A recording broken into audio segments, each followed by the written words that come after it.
नमस्कार, मैं हूं सकीना और आप देख रहे हैं नवोदय प्लस टाइम्स। आइए डालते हैं आज की इस खास खबर पर एक नज़र। इन दिनों यूक्रेन और रूस के बीच घमासान महायुद्ध छिड़ा हुआ है। ऐसे में यूक्रेन में फंसे भारतीय किन परिस्थितियों से गुजर रहे हैं और उन्हें भारत वापस लाने के लिए भारत सरकार ने क्या इंतजाम किए हैं, ऐसे ही कुछ खौफनाक मंजरों को यूक्रेन से वापस लौटे झांसी के ग्राम गुमनावारा के रहने वाले छात्र ब्रजेंद्र राजपूत ने मीडिया के सामने साझा किए। आपको बताते चलें कि झांसी के गुमनावारा में रहने वाला ब्रजेंद्र राजपूत आज से 4 साल पहले MBBS की पढ़ाई करने के लिए यूक्रेन गया हुआ था। आज से 2 साल पहले वह स्वदेश वापस आया था। इसके बाद फिर से यूक्रेन चला गया था, जहां उसकी पढ़ाई ठीक ठाक चल रही थी। पढ़ाई पूरी करने के बाद वह स्वदेश वापस आना चाहता था, लेकिन कोविड-19 के कारण वह नहीं आ सका।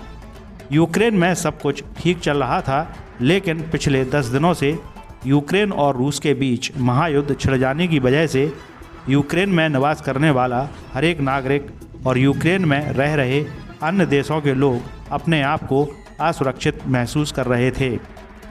बमों के धमाकों के बीच डर और मौत की ज़िंदगी जीने की विवश थे। इसी बीच भारत सरकार ने अपने देश के लोगों को यूक्रेन से वापस लाने के लिए मुहिम शुरू की और यूक्रेन से रोमानिया के रास्ते ब्रजेंद्र राजपूत स्वदेश वापस लौटा।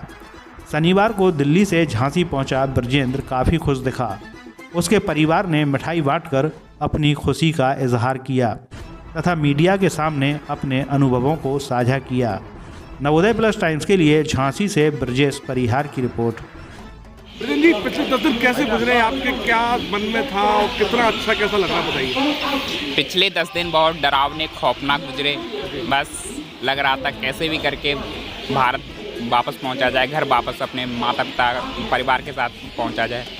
तो किस जगह पे थे आप, कैसी क्या स्थिति थी उधर की? हम डेनिप्रो सिटी में थे, मतलब तो जब धमाका हुआ उससे हम 2 किलोमीटर दूर थे। पहले दिन धमाका हम लोगों ने सुना था, 2 बार धमाका हुआ था पहले दिन, तो हॉस्टल हमारा हिल गया था उस टाइम पे। क्या मंजर देखा आपने अपने आसपास, क्या स्थिति थी, डिफाइन कीजिए उसको, क्या हालात उधर के इस वक्त उधर पे? उस बहुत दुखद हालात थे। ऐसे हालात थे कि कुछ भी कहना कि हमारी ज़िंदगी अब है, अगले पल हमारे साथ क्या हो जाए कुछ नहीं कहा जा सकता था। बराबर रूस के फाइटर प्लेन ऊपर से उड़ते रहते थे हॉस्टल के ऊपर से और आस पड़ोस से, तो बहुत डर लगता था। और फिर सायरन बजता था तो हम लोगों को बंकर में जाना पड़ता था कि कुछ भी काम कर रहे हो सब सारा कुछ छोड़ के बस बंकर में भागना पड़ता था कि जितनी जल्दी हो सके अपने आप को सेव करो। पहले कितने लोग थे आपके आसपास संग में, आपके इंडिया के, और खाने पीने की क्या व्यवस्था थी उधर? मेरे साथ मेरे हॉस्टल में, वहाँ पे बहुत सारे हॉस्टल हैं, तो मेरे हॉस्टल में ही 50-60 करीब होंगे। पहले निकल भी गए थे कुछ बच्चे, लेकिन और भी बच्चे थे। और खाने पीने का ऐसा था कि जिस दिन पहला धमाका हुआ था उस दिन वहाँ की सरकार ने इमरजेंसी अप्लाई कर दी थी।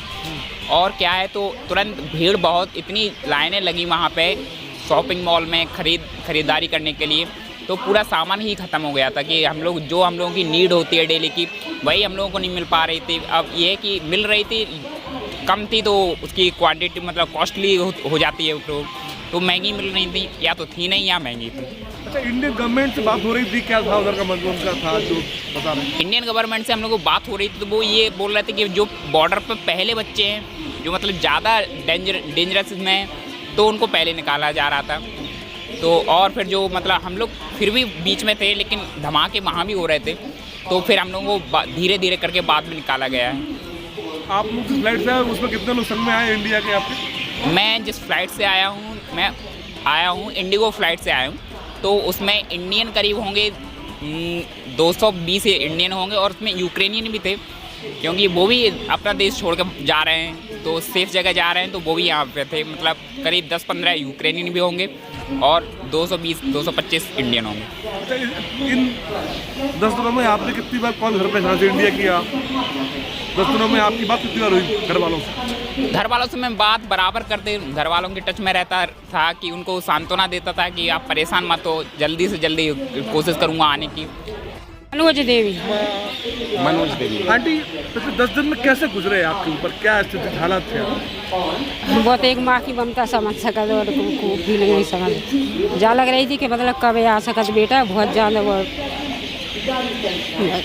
मोदी सरकार को धन्यवाद देना चाहती। बस जितने बच्चा होते फंसे हैं सब आ जाना, सब बेटा सुरक्षित। आप ठीक है, खुश हैं थोड़ा सा? आप थोड़ा खुश हैं? आप खुश रहेंगे अब अंदर से बहुत खुश रहेंगे। हमसे जुड़े रहने के लिए हमारे चैनल को सब्सक्राइब कीजिए। ताज़ा खबर की नोटिफिकेशन के लिए बेल आइकन पर क्लिक कीजिए।